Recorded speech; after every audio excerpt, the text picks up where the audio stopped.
上个月同事他收到公司传的一封 email 里面就提到公司多汇了一笔保证金。公司提到的保证金是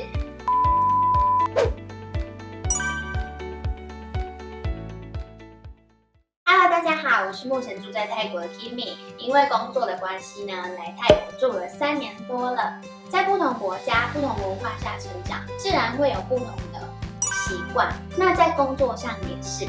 之前分享过在泰国职场上工作的3大优点，今天呢，一样用我的角度来观察，分享泰国职场文化上的3大特征。今天所分享的所有论点，不代表在泰国职场上工作的人都会遇到一样的状况，这些只是我自己在工作上遇到的经验分享啦。或许可以提供一些经验给打算来泰国工作的你们，或是已经准备要来泰国工作的你们参考看看哦。1. 曼国文化。以前我在台湾工作的时候，快、很准，一直都算是蛮基本的工作准则。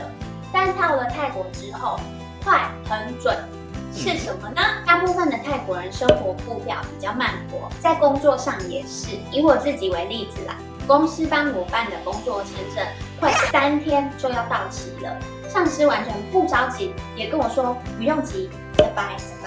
再来是上个月才发生的事，来出卖一下同事。上个月同事他收到公司传的一封 email 的内容很长，我在这边说重点就好。我们来泰国工作的时候，除了要签合约之外，也要另外给公司一份保证金，把它想成跟租房子要收押金的概念差不多，租期满了，租金就会退回。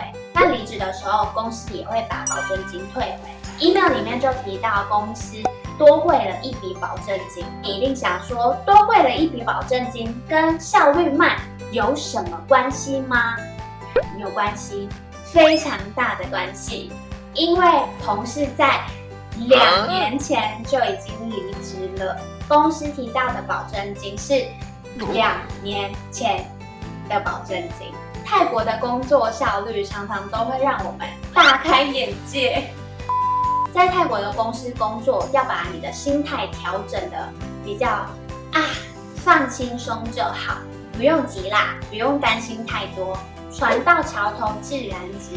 为了工作干着急的状况，在泰国的公司比较少见。继续讨论接下来的第2点，不懂但不明说。之前有机会当面试官，很多来的求职者上面都写会说中文。跟我一起面试的上司就希望我可以测试他们的中文能力。我就想说来个简单的中文自我介绍好了，不要给他们太多的压力。我就看你的履历表上有写会说中文，那可以用中文自我介绍看看吗？结果陆陆续续面试了好多个，都是大家好，我是泰国人，我会说汉语，筷子、吃饭这些汉语我会说。等一下，只会说几个单字或讲几句中文，应该不能算是会说中文吧？或是在面试的时候，可能没听清楚你问的问题，还是会继续回答。可能你问 A， 但是他回答的是 B。当然还是有少部分会说对不起，我没有听清楚你刚刚说的问题，你可以再说一次吗？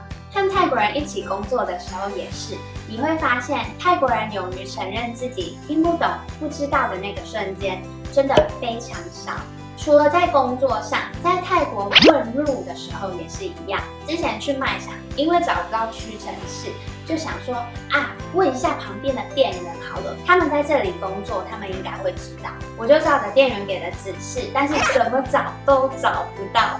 后来问了另外一家的店员，没想到他给我的指示跟上一个店员给的完全不一样。不得不说，其实泰国人很热心、很善良，而且很乐意帮忙。即便他们不知道路，他们也会很认真、很有耐心的跟你解释，真的很可爱。3. 是不等于是。印象最深刻的就是，本来预计面试的当天早上9点，一路排到下午的2点都有面试，结果面试者不来，大部分都不会打电话取消，就直接人间蒸发了。或是面试时间是早上9点，大概下午4点左右才收到 email，今天有事不能来面试。已经4点了，宝宝不来，但宝宝不跟你说。大部分泰国人都不喜欢当面拒绝别人，像是之前有办公室要出租，来看的时候都会哇，很棒很棒，办公桌可以摆那边，那边可以当员工休息室，咖啡机可以摆那边。问他们喜不喜欢，他们也都会回答喜欢喜欢喜欢。几天过去之后，在电话上一样说很喜欢很喜欢。再过了3-4个礼拜，打电话也说很喜欢很喜欢。再隔一阵子之后，才传简讯跟你说他们决定不租了。以前在台湾工作，黑就是黑，白就是白，像是哪个部分做错了，就会很直接、很明确的说出来，算是做事情比较直接吗？但在泰国，不管是在公司的哪个工作岗位，面对上司、同事、实习生、清洁工，大部分泰国人讲话不太直接，喜欢讲的比较婉转，有点像是泰文里的“人在”，客气的意思。通常泰国人不会直接很明确的跟你说这样不行，那样不对。